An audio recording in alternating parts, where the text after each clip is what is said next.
Hello, this is Father Louis Skirty here in Haledon, New Jersey with my guest once again on our third episode, Mayor DOMINICK Stampone. Hello. DOMINICK, thank you once again for having us. Thank you. The episodes have been interesting.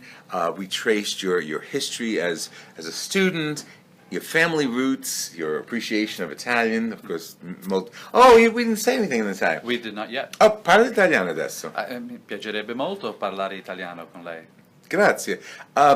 Di quale paese lei è? Tu è il mayor, right? What's the mayor?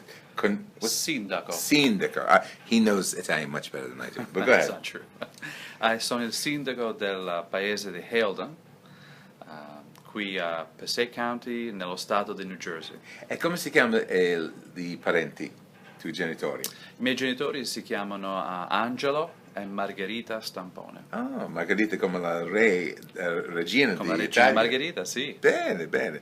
Okay, we're going to translate that later on the screen, but right now we're going back into English. I think it's important that we appreciate our Italian roots. Agreed. And that's that's a good starting point. We have how many ethnic groups here in town? Haledon's quite fascinating. Yeah. For a very small community, small in size, in area, we're extremely densely populated. We are one of New Jersey's most densely populated communities, having about 8,500 residents in 1.2 square miles. That translates to something like 7,500, per mile. That puts us right up there in the top 10 in the state. And that community is really a very diverse one. Yes. If you look at where we are regionally, next to urban centers, what Haledon really becomes is, as it was for my parents, that next step. You come in and settle and you emigrate to a Patterson, to a Jersey City, and so on. And then you buy your first home where? In Haledon, maybe in Clifton, and so on. So as a result, you can walk the streets of Haledon and hear without any effort, frankly, Spanish, Yes. Arabic, the Muslim community, mostly Jordanian and Palestinian, is a significant part of our community. We're very proud to have them as our neighbors. In fact, Haledon has 3 members of its municipal council that are Muslim. Oh, that's great. But they are not from the same place in terms of where they've emigrated Geography, from. right. One is from, her family is from Bangladesh. She was born here. Well, the other one is from Egypt. He was born here as well. And the third gentleman, our council president, is a Jordanian American. He did emigrate here. Oh. So it is a wonderful, vibrant little community, and I'm very proud to be its And we mayor. have a Circassian population locally. Correct. The Circassians are fascinating people. They are ethnically Russian. Right. They're from the Russian steppe. And they've gone through a very interesting migration pattern, essentially having been forced out of Russia, the former Soviet Union, by Stalin. And earlier generations that emigrated to Syria and then came to the New York metropolitan area. So they are ethnically Russian, but their religion, their faith is Islam. Right. It's interesting. And that's all. That all makes up Haledon. Right. And we have some Italian students there. Well, our earliest residents were Italian and German, and that was pretty much Haledon came to be as a bedroom community of Patterson when their industry really blossomed at the turn of the last century. Workers had to work in these factories, and they needed someplace close by to live. Haledon became one of the earliest bedroom communities, but not with people commuting in their cars. They commuted on the electric trolley. Right. So, and those folks were Italian Americans and many German Americans. It's such an ethnically diverse area. And our next town, Prospect Park, and a lot of towns around, are very Dutch in background. Sure. And that's fascinating. And you see all the Dutch names still on the street signs. Absolutely. Haledon, Prospect Park, Hawthorne were known collectively when they were not very developed at the turn of the last century as Dutch Hill. Oh, interesting. And my wife actually is of Dutch descent. Gorgeous. Oh, that's how your kids are so blonde. There are a lot of blonde Italians. Yeah, You know it's that, true. Father It's Lou. true. Okay, so this is the community of which you're mayor. How did you choose to run for mayor, and how has that been as an experience? It's been wonderful. It was an opportunity that presented itself in that I really felt that at the time Haledon needed some different leadership, and I took that opportunity with the help of the voters. I was elected, and the idea at the time was to really bring a very responsible form of government that focused on our finances. And I need to stress that first and foremost, I consider myself the guardian of public money. But at the same time, we need to look to the future.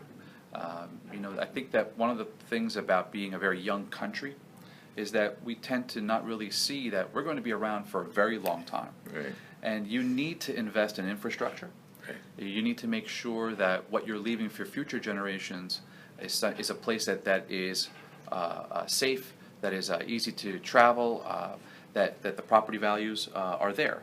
And when I came in along with my team of council members, we said we need to really look to the future, that we felt that Haledon had been somewhat neglected in the form of its infrastructure.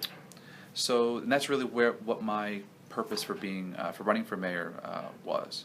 And I'm proud to say that we've accomplished a lot of those goals. Right. Let's talk about those accomplishments. Sure. I mean, you're So- right down the road from William Patterson Yeah. University. What are some of the accomplishments that you've? So we felt first of all that the community needed to really invest in the way that it was perceived and the way it looked. So we are in the middle of we're still in the middle of an extensive streetscape project. If you drive through Haledon, you'll Right. see that on Belmont Avenue we've Yes. really beautified the downtown. Just earlier today, before I sat down with you, Father Lou, we met with state officials. We are going to be doubling the length of the streetscape project. It was a $600,000 award from the federal government to Excellent. be administered through the state. So we're doing something to really attract folks and say this is a great place to open a little business. And if the town looks this great and clearly cares, Yes. it must be a great place to live as well. Yeah. So we've addressed streetscape. In my time as mayor, we have completely updated and modernized the only recreational facility we have. Rose Street Field has been completely redone, and it is a very safe and clean park. That was done with open space money. The open space fund is a set aside to protect open space. Yes. Great. So we've accomplished those projects. We conducted a town-wide re-evaluation, and that was really to address the issue of the way we are assessing properties with the property taxes. Our last assessment was from 1988, and unfortunately what that creates is a disparity in the way folks are taxed.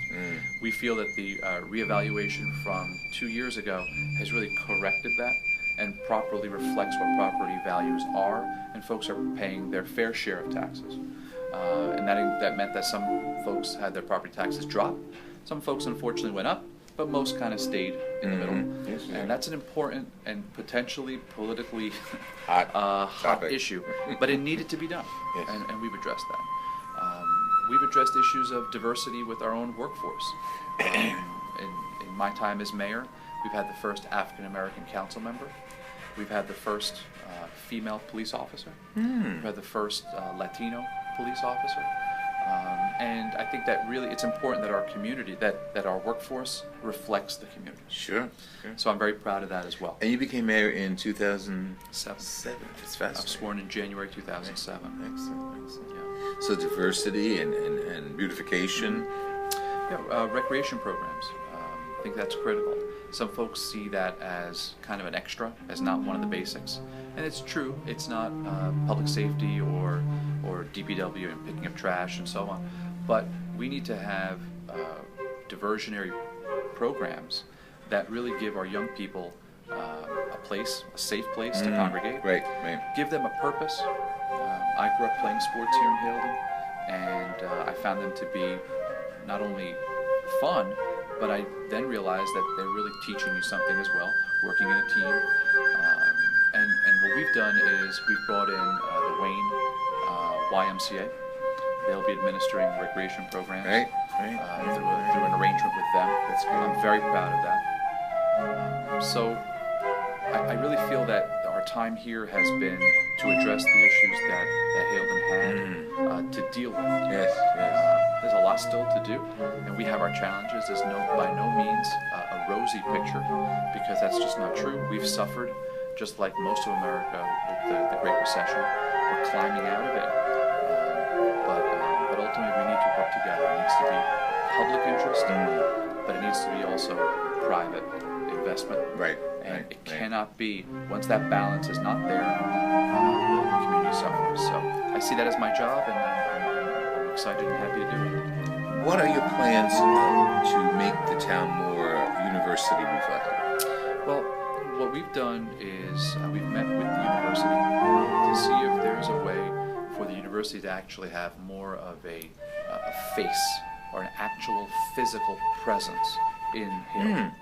And the university has been receptive, and I certainly don't want to commit on their part, but their answer essentially is, if Haledon really is interested in doing that, we need to do our part, and I think we are doing that with streetscape, with addressing some of the public safety issues.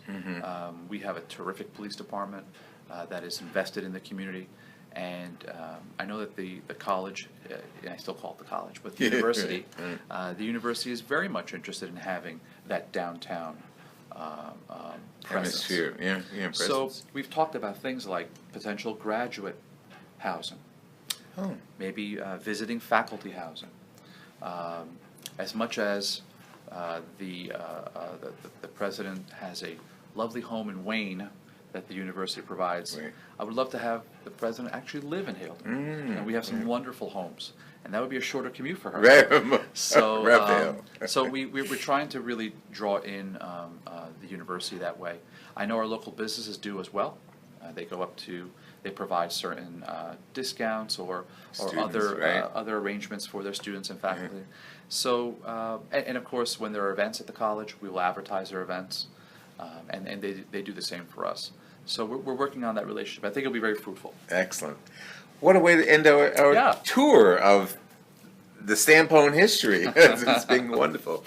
This has been Father Louis Skirty, and as you know from all of the episodes, we've traced through Dominick's experiences of life, New Jersey history, United States history, and we've gotten to the diverse community of Haledon, where he is mayor, and the plans for the future, as well as some of the accomplishments that the mayor has experienced under his belt.